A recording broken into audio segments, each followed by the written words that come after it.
तो hello everyone, ICT virtual classes में आपका बहुत बहुत स्वागत है। तो हम पढ़ रहे थे ग्रेविटेशन यानी कि गुरुत्वाकर्षण, और आज हम जानेंगे basically gravitational potential due two point mass के बारे में। यानी कि कल हमने पोटेंशियल के बारे में तो जान ही लिया था कि क्या होता है पोटेंशियल, लेकिन आज हम बात करेंगे ग्रेविटेशनल पोटेंशियल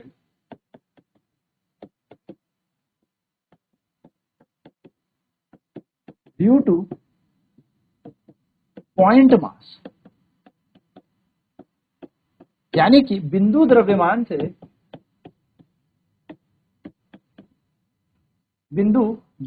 से गुरुत्वाकर्षण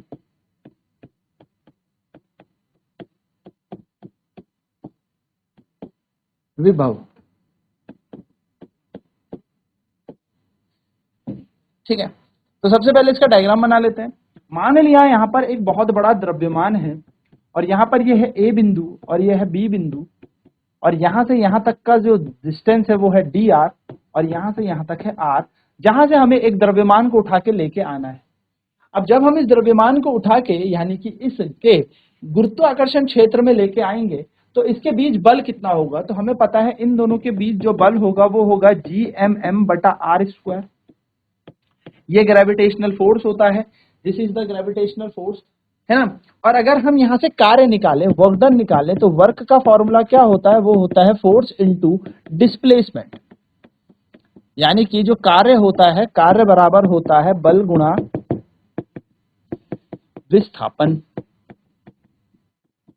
तो कितना विस्थापन कर रहे हैं हम, dr। तो अगर मैं यहां से कार्य निकालूं तो कार्य बराबर निकल जाएगा बल गुणा विस्थापन, w बराबर आ जाएगा बल। अब देखो, छोटा सा विस्थापन तो छोटा सा w, बल का मान क्या है GMM बटा r का स्क्वायर, और यहाँ पे आ जाएगा dr।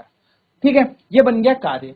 अब अगर मुझे संपूर्ण कार्य निकालना है, यानी कि पूरा का पूरा कार्य निकालना है, तो मुझे क्या करना पड़ेगा, मुझे करना पड़ेगा इसे इंटीग्रेट, क्या करना पड़ेगा, इसका समाकलन।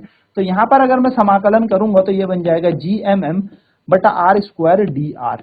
अब जरा ध्यान से याद रखिएगा, हमने पढ़ा था कि जब किसी द्रव्यमान को एक बिंदु से दूसरे बिंदु पे लाया जाए तो हम मानते हैं यहाँ पर हम इसको लेके आ रहे हैं कहीं अनंत से किसी डिस्टेंस r तक। यानी कि हम कहां तक लेके आ रहे हैं, इसे a पॉइंट पे लेके आ रहे हैं कहीं इन्फिनिटी से। तो जब हम इसको इन्फिनिटी से a पॉइंट पर लेके आएंगे तो ये बन जाएगा इन्फिनिटी टू r, यानी कि इसकी जो लिमिट आ जाएंगी वो आ जाएंगी इन्फिनिटी से r। हम इसे कहां से लेके आए, अनंत से, कहां लेके आए, r तक लेके आए। चलिए इसे फटाफट नोट करेंगे एंड देन फिर इसका इंटीग्रेशन सॉल्व करेंगे। नाउ जैसे ही हमने इसकी वैल्यू लगाई तो हम इसको कहां से लेके आए, इन्फिनिटी से लेके r तक। अब आपको एक बात ध्यान में रखिए कि हम इसको लेके कहां जा रहे हैं, इन्फिनिटी से लेके आ रहे हैं इसके ग्रेविटेशनल फील्ड पे। तो जब हमें इस वस्तु को, यानी कि इस चीज को, इस बॉडी को, इस मास को इसके ग्रेविटेशनल फील्ड तक लेके आना है, तो भाई जैसे जैसे ये दूरी कम होती जाएगी वैसे वैसे ग्रेविटेशनल फोर्स तो बढ़ता जाएगा। जैसे जैसे ये दूरियां कम होती जाएगी वैसे वैसे गुरुत्वाकर्षण बल बढ़ता जाएगा, है ना, अट्रैक्शन बढ़ता जाएगा। तो हमें इसे एक कांस्टेंट स्पीड से लेके आना है। हमें क्या करना है, ऐसा नहीं होने देना कि एकदम से ही आ जाए, क्योंकि जैसे जैसे इसके पास आएगा अट्रैक्शन ज्यादा होता जाएगा, क्योंकि जितनी दूरी कम होगी उतना ज्यादा बल बढ़ता जाएगा। तो हमें इसके लिए क्या करना पड़ेगा, एक रिपल्सिव फोर्स बाहर की तरफ लगाना पड़ेगा जिससे कि ये एक कांस्टेंट स्पीड से चले। यानी कि हमें क्या करना पड़ेगा, एक प्रतिगाशित बल बाहर की तरफ से लगाना पड़ेगा जो क्या करे, ये धीरे धीरे अंदर की तरफ चले। इसलिए आप ध्यान में रखिएगा, ये वर्कडन कैसा हो जाएगा, नेगेटिव, यानी कि ये फोर्स जो होगा ये होगा ऋणात्मक फोर्स। ठीक है, चलिए अब इसको सॉल्व करेंगे और आपका आंसर आ जाएगा। तो जल्दी से इसका इंटीग्रेशन सॉल्व कर लेते हैं। देखो dw इंटीग्रेशन क्या है, dw बराबर माइनस, लिमिट जा रही है इन्फिनिटी से लेके r तक, GMM बटा r का स्क्वायर dr। आप सभी को पता है w बन जाएगा इसका, माइनस ऐसे ही रहेगा, GMM आ जाएगा बाहर, और ये जा रही है अनंत से लेके r तक 1 बटा आर स्क्वायर dr। W ऐसे ही रहेगा, माइनस GMM में कोई परिवर्तन नहीं। इसका इंटीग्रेशन कर लेते हैं। तो इसका इंटीग्रेशन करने के लिए मैं आपको बेसिक से बताता हूँ, ये r की पावर -2 ऊपर चली जाएगी। आपको पता होना चाहिए, अगर x की पावर यहाँ पर 2 है और यहाँ dx लिखा है तो पुरानी पावर में एक ऐड कर देते हैं और नई पावर से डिवाइड कर देते हैं। क्या करते हैं, पुरानी जो घात है उसमें एक जोड़ दो और नई घात से क्या कर दो, भाग दे दो। तो पुरानी घात में एक जोड़ने पर हमें मिलेगा r की पावर -2 + 1 यहां पर क्या आ जाएगा -2 + 1, जो क्या बन जाएगा इन्फिनिटी से लेके r तक। ठीक है, हमारे पास क्या आ जाएगा कार्य, हमारे पास इसका कार्य आ जाएगा W बराबर -GMM, इसकी घात कितनी है, देखो r की घात कितनी है, r की घात हो जाएगी -1, यहां पे -1 और लिमिट जा रही है इन्फिनिटी से r। W ऐसे ही रखेंगे, -GMM ऐसे ही रहेगा, ये माइनस और माइनस हो जाएंगे प्लस, और यहाँ पे आएगा r की पावर, इसको 1/r कर सकते हैं, इन्फिनिटी से r। अब क्या कॉन्सेप्ट लगता है, upper limit minus lower limit, तो अपर लिमिट लगाएंगे तो r की जगह r, और लोअर लिमिट लगाएंगे तो 1/∞। आपको पता होना चाहिए 1/∞ का मान 0 होता है। तो कार्य आ जाएगा हमारे पास GMM/r, ये हमारे पास कार्य आ गया। चलिए जल्दी से इसे सॉल्व करेंगे। ठीक है, तो हमारा काम बन गया यहाँ पर, याद रखिएगा, यहां पर अब हमने इसका इंटीग्रेशन कर दिया, बस फिर हमने इसकी वैल्यू लगाई और ये हमारा आंसर बन गया। तो ये वर्कडन बन गया, हमें निकालना है विभव। तो विभव का सूत्र होता है कार्य बटे द्रव्यमान, हमने कल पढ़ा था। तो विभव के लिए हम क्या करेंगे, कार्य लगाएंगे, कार्य का मान क्या है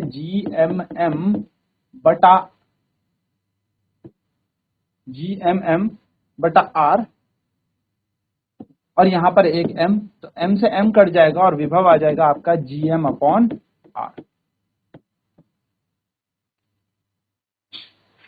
विभव बन गया आपका GM/r। नाउ नोट डाल लेना यहां पर एक छोटा सा, और नोट ये है कि यदि A बिंदु से आप अनंत पे लेके जा रहे हो, so the potential when a mass is taken from A to infinity, A से आप इस द्रव्यमान को कहां लेके जा रहे हो, इन्फिनिटी पे लेके जा रहे हो, A से लेके जा रहे हो इन्फिनिटी पे, तो आपका फॉर्मूला बन जाएगा V बराबर GM/r। ठीक है, अगर आप यहां से इस बिंदु द्रव्यमान को उठा के कहां लेके जा रहे हो, अनंत तक लेके जा रहे हो, तो GM/r। और अगर आप if the point mass is taken from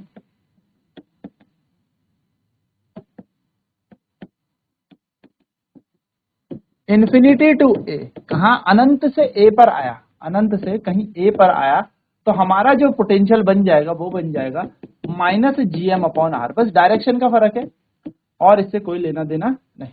चलिए जल्दी से इसे नोट कर ले।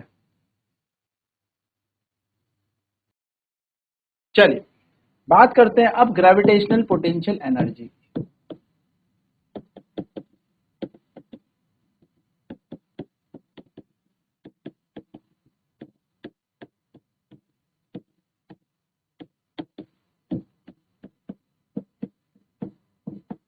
गुरुत्वाकर्षण, स्थैतिक ऊर्जा,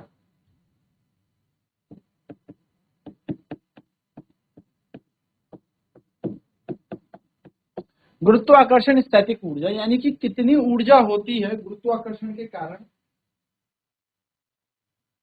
ठीक है, तो मान लिया ये पृथ्वी है जिसका द्रव्यमान me है, जिसकी त्रिज्या re है, और हमें कहीं अनंत से एक छोटे से द्रव्यमान को लेके आना है इसके पास, तो कितनी ऊर्जा यहाँ पर होगी कितनी ऊर्जा होगी। तो अगर जैसे ये वस्तु मान लो पृथ्वी पर ही चिपकी हुई है, तो यहाँ पर जो फोर्स होगा इन दोनों के बीच वो कितना होगा GMEM/re का स्क्वायर। भाई यहाँ पर रेडियस कितना माना हमने, अर्थ का r माना है, पृथ्वी की त्रिज्या r मानी है। नाउ वर्कडन अगर हम निकालें कि इस द्रव्यमान को हमें लेके आना है इसके पास, तो कितना कार्य लगेगा, तो वर्क डन इन ब्रिंगिंग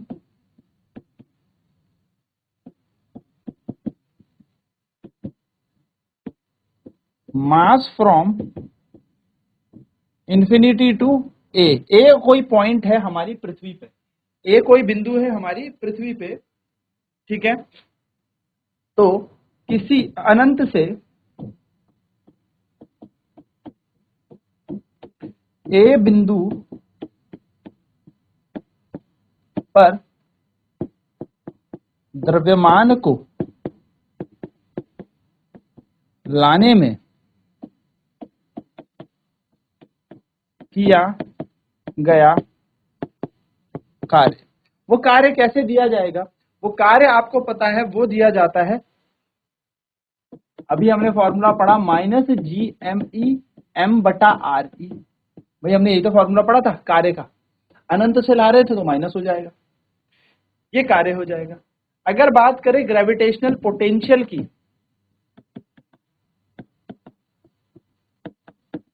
यानी कि गुरुत्वाकर्षण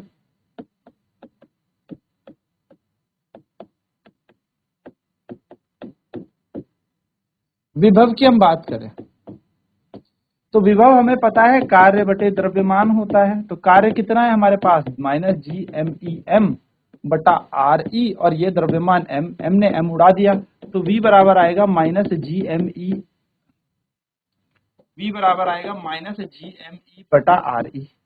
ये है विभव। अगर हम यहाँ पर एक चीज देखें, चलिए पहले से नोट कर लेते हैं, फिर यहाँ पे ये चीज भी देख लेंगे, फटाफट से लिख लें।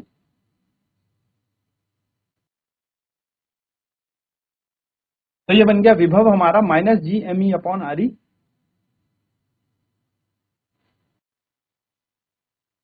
एक सेकंड, इसको थोड़ा सही कर देना, हाँ, तो थोड़ा सही कर लो, ग्रेविटेशन पोटेंशियल ऑन अर्थ निकाल रहे हैं, हेडिंग इसकी सही कर लेना, पृथ्वी पर निकाल रहे हैं हम विभव, ठीक है, गुरुत्वाकर्षण विभव पृथ्वी पर, तो हम निकाल रहे हैं पृथ्वी पर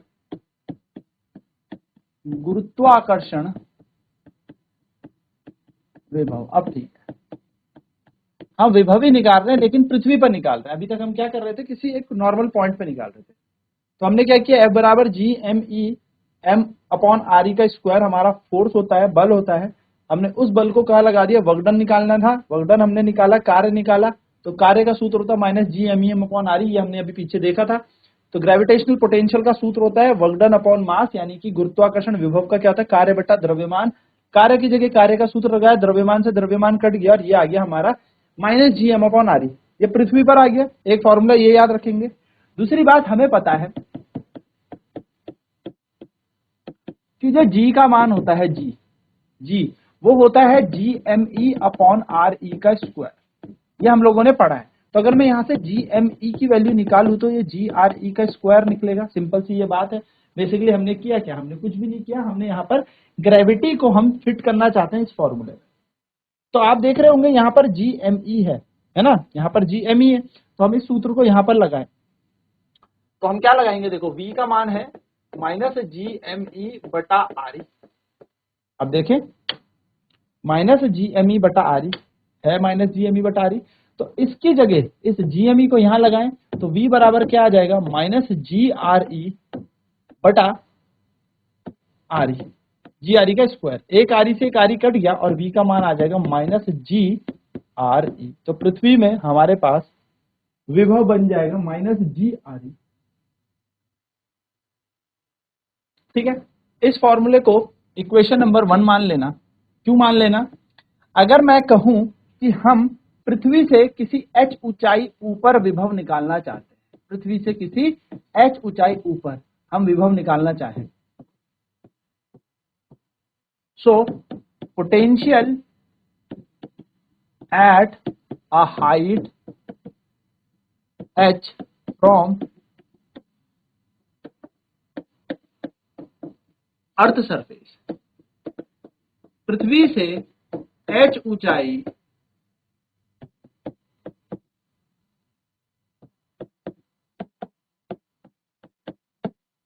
पर विभव, तो h ऊंचाई में विभव क्या होगा, तो देखो फ्रॉम इक्वेशन फर्स्ट, पहले समीकरण से देखो हमने क्या लिखा, पहले समीकरण में ध्यान से देखें, GME/RE, सर यही है, -GME/RE। अब ये तो तब था जब कोई चीज पृथ्वी पे चिपकी हुई थी, जब थोड़ा सा डिस्टेंस ज्यादा हो गया तो हम यहाँ कर देंगे h, ऐड, खत्म, तो ये हो जाएगा हमारे पास और अगर हम इसको GME की जगह GRE का स्क्वायर लगाते हैं, जो कि हमने अभी लगाया था, तो हमारा विभव बन जाएगा V बराबर माइनस GRE का square upon RE plus H। तो आपको थोड़ा ध्यान देना है कि आपसे हाइट पूछी है, क्या पूछा है और किस तरीके से ये वैल्यूज दी। चलिए नोट करेंगे फटाफट से। तो सिंपल हमारे पास ये फॉर्मूला है, आपने करना कुछ नहीं है, जी का मान को लगाना है। जैसे कि आपको पता है एक्सेलरेशन ड्यू टू ग्रेविटी और बड़े जी के बीच क्या रिलेशन होता है, ये रिलेशन होता है। तो GME की जगह हम कहीं पर भी लगा सकते हैं GRE का स्क्वायर, ये बात आपको ध्यान। तो हमने यहाँ पर देखा ग्रेविटेशनल पोटेंशियल ऑन अर्थ, यानी कि विभव कैसे निकाला जाएगा पृथ्वी पे। अगली क्लास में हम देखेंगे अब ग्रेविटेशनल पोटेंशियल एनर्जी, यानी कि गुरुत्वाकर्षण ऊर्जा। तो आज ICT वर्चुअल क्लासेस में इतना ही। जुड़ने के लिए बहुत बहुत धन्यवाद। आपका दिन शुभ।